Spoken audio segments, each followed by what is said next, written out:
Think of your most vivid memory. A moment so clear, so real, so detailed, you would bet your life on it. Now, what if I told you that memory is probably wrong? Not slightly wrong, not a little fuzzy around the edges. Fundamentally, structurally, scientifically wrong.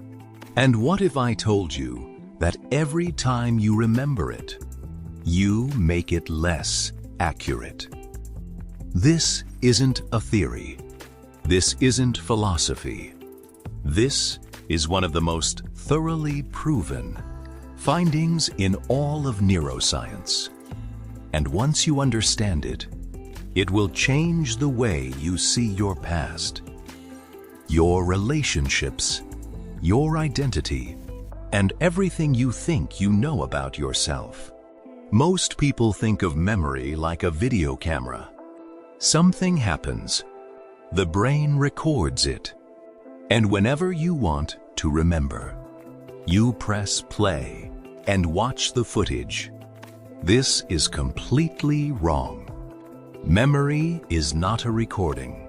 It is a reconstruction. Every time you remember something, your brain doesn't retrieve a stored file. It rebuilds the memory from scratch, using fragments, emotions, context, and crucially, what you currently believe to be true. Neuroscientist Elizabeth Loftus has spent decades proving this. In one of her most famous experiments, she showed people footage of a car accident and then asked different groups different questions. One group was asked, how fast were the cars going when they hit each other? Another group was asked, how fast were the cars going when they smashed into each other? Same footage, same accident, different word. The smashed group reported significantly higher speeds, and a week later, they were more likely to remember. Broken glass at the scene. There was no broken glass. The word smashed had created it. Inside their memory, Loftus went further. In what became known as the Lost in the Mall experiment, she took adult participants and gave them written descriptions of childhood memories, some real, one completely fabricated. Getting lost in a shopping mall as a child. It never happened, but 25% of participants not only accepted the false memory, they began adding details to it, describing the security guard who found them, the feeling of panic, the relief of seeing their parents. A recent replication of this study found the rate had climbed to 35%. More than 1 in 3 people can be given a memory of something that never happened, and not only believe it, but feel it. And here's the part that should disturb you most.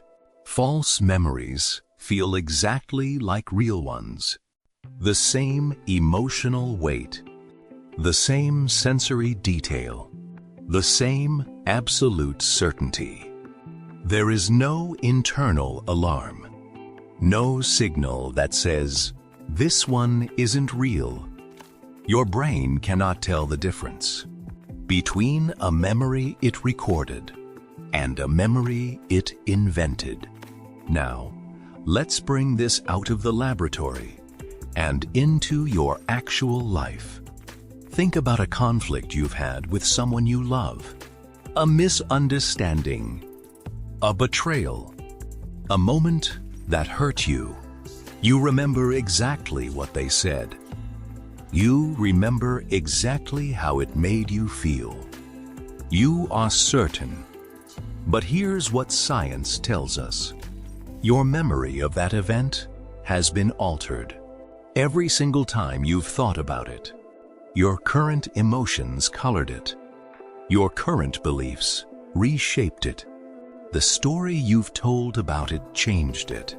You and the other person may have been in the same room at the same moment and genuinely have completely different memories of what happened. Neither of you is lying. Both of you are wrong. This has profound implications for how we hold grudges, how we maintain relationships, how we define ourselves by our past, and how we judge other people. In legal settings, this is already catastrophic. Eyewitness testimony, long considered the gold standard of evidence, is now known to be deeply unreliable. People have been sent to prison on the basis of memories that felt absolutely certain and were absolutely false. So, why does the brain work this way? Why would evolution produce a memory system that rewrites itself every time it's accessed? Because perfect recall was never the point. Your brain doesn't store memories to preserve the past. It stores memories to predict the future. Every time you remember something, your brain updates that memory with new information, new context, new understanding. It is trying to make the memory more useful, not more accurate. And in evolutionary terms, this makes perfect sense. A brain that can update what it knows is more adaptable, more flexible, more likely to survive. The cost of that flexibility is that your past is not fixed. It is a living document being quietly edited every single day. So what do you do with this? You can't stop your memory from rewriting itself, but you can stop treating your memories as if they are facts. The argument you're still holding onto, maybe it didn't happen the way you remember. Version of yourself you carry from the past. Maybe it was never as fixed as you believed. The story you tell about who you are. Maybe it has more room to change than you think. Your memory is not a record of who you were. It is a story your brain keeps telling about who you are becoming. Now I want to ask you, can you think of a memory you're certain about that someone else remembers completely differently? Tell me in the comments. I read every single one. If this changed how you see your own past, subscribe, because every week we go deeper. See you next time.